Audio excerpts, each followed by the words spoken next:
বাংলার শিল্পে লক্ষ্মী লাভ, রাজ্যে একের পর এক বিনিয়োগ, আরো বিনিয়োগ। রাজ্যে এবার ইমামি অ্যাগ্রোটেকের বড় বিনিয়োগ। লকেট চট্টোপাধ্যায় তিনি নিজে কথা জানিয়েছে। সুস্মিতা রয়েছে আমার সঙ্গে। সুস্মিতা, বিজেপি সরকার আসার পর একের পর এক বিনিয়োগ আমরা দেখছি। রাজ্যে শিল্পবান্ধব পরিবেশ যে তৈরি হয়েছে তার সাফল্য হিসেবেই দেখছে সরকারও, তা তো বলার অপেক্ষাই রাখে না।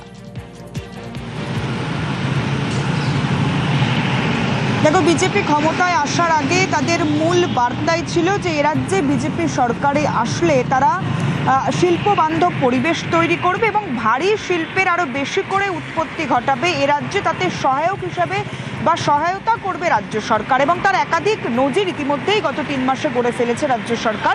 এবং তারই আর এক অঙ্গ হিসেবে বা একটি উদাহরণ হিসেবে তৈরি হতে চলেছে ইমামি অ্যাগ্রোটেক। এবং ইমামি অ্যাগ্রোটেক এ রাজ্যে 750 কোটি টাকা বিনিয়োগ করবে, এমনটাই এখনো পর্যন্ত লকেট চট্টোপাধ্যায় তিনি সমাজ মাধ্যমে পোস্ট করে জানিয়েছেন।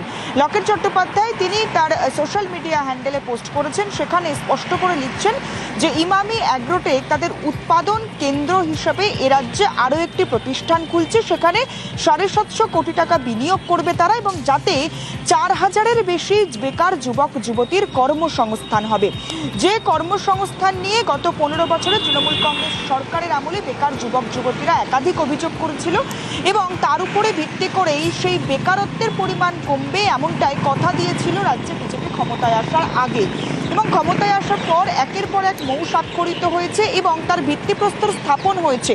শুধু তাই নয়, শুধুমাত্র বিনিয়োগের আশা বা বিনিয়োগের আশাপ্রদ ভাষণ নয়, এ রাজ্যে মুখ্যমন্ত্রী শুভেন্দু অধিকারী তিনি একাধিক শিল্পের উৎপত্তি ঘটিয়েছেন এবং তার ভিত্তিপ্রস্তর স্থাপনে নিজে উপস্থিত থেকেছেন।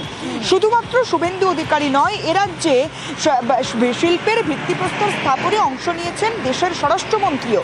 শুধু দেশের স্বরাষ্ট্রমন্ত্রী মুখ্যমন্ত্রী নয়, রাজ্যের শিল্পমন্ত্রী তিনিও বারবার আহ্বান করেছেন যে এ রাজ্যে ভারী শিল্পপতি বড় বিনিয়োগ হোক, এবং সেই মোতাবেক একাধিক শিল্পের বিনিয়োগ আসতে দেখা গিয়েছে। আগামী দিনে ইমামি 750 কোটি টাকা বিনিয়োগ করতে চলেছে রাজ্যে, একথা রাজ্য বিজেপির সাধারণ সম্পাদিকা Locket Chattopadhyay social media post মারফত জানিয়েছেন, যেখানে তিনি স্পষ্ট করে লিখছেন যে ইমামি অ্যাগ্রোটেক এ রাজ্যে উৎপাদন কেন্দ্র প্রস্তুত করবে আবারও নতুন আরেকটি, এবং যেখানে 750 কোটি টাকা বিনিয়োগ করতে প্রস্তুত তারা। ইতিমধ্যেই বিনিয়োগের যে বিনিয়োগ নয় সুস্মিতা, সেক্ষেত্রে কর্মসংস্থানও 4000-এর বেশি কর্মসংস্থানের দাবি। এটা কি কোথাও বিজেপি সরকারের চাকরির প্রতিশ্রুতি তা বাস্তবায়নের ক্ষেত্রে বড় বার্তা নয়? দেখো, নিশ্চিতভাবে বড় বার্তা, তার কারণ সংকল্পপত্র, যে সংকল্পপত্রকে সামনে রেখে বিজেপি নির্বাচনের 2 মাস আগে থেকে নির্বাচনী প্রচারে ঝাঁপিয়ে পড়েছিল গোটা রাজ্য জুড়ে। সেই নির্বাচনী প্রচারের বা সংকল্পপত্রের প্রথমেই ছিল যেমন শিল্পে জোর দেওয়া, শিল্পবান্ধব পরিস্থিতি এ রাজ্যে তৈরি করার ক্ষেত্রে বিজেপির বার্তা, তার পাশাপাশি বেকারত্ব কমবে, বেকার যুবক যুবতীদের হাতে কর্মসংস্থান আসবে, চাকরি আসবে, সেই বার্তাও বিজেপি বারবার দিয়েছিল। এবং বিজেপি ক্ষমতায় আসার পর এ যে সরকারে আসার পর তারা বেকারত্বের হার কমাবে সেই কথা তারা রেখেছে, একথা সাধারণ মানুষ বলছে। তার কারণ গত 3 মাসে রাজ্যে মুখ্যমন্ত্রী শুভেন্দু অধিকারী যে কটি শিল্প যে ভিত্তিপ্রস্তর স্থাপনের কাজ করেছেন, সেখানে কোথাও 10,000, কোথাও 12,000, কোথাও 17,000, এবং আগামী দিনে ইমামিতে 4,000 বেকার যুবক যুবতীর কর্মসংস্থান হবে, জুটবে চাকরি।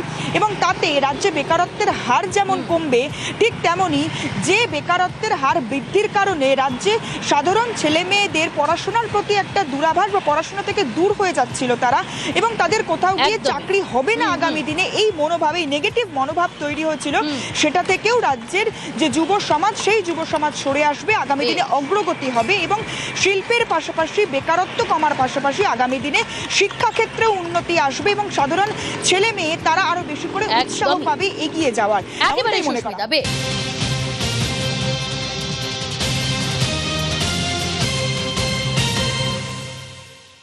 পালাবদলের বাংলায় বিজেপি সরকার প্রথম থেকেই শিল্পকে অগ্রাধিকার দিচ্ছে। শিল্পপতিদের ভয় আউট, ভরসা ইন, এর বার্তা দিচ্ছেন মুখ্যমন্ত্রী শুভেন্দু অধিকারী।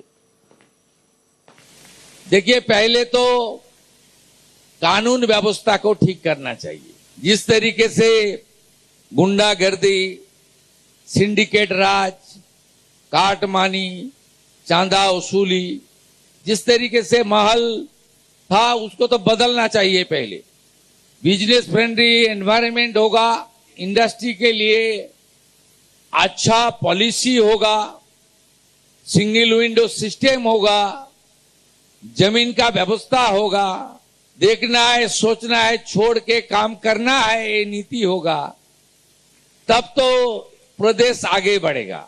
हम लोग आपको एश्योरेंस दे रहा है 3 महीने में आपको थोड़ा मौसम बदल रहा है, इसका तो थोड़ा सिग्नल भी मिल रहा है, कुछ गुंडागर्दी नहीं होगा यहाँ।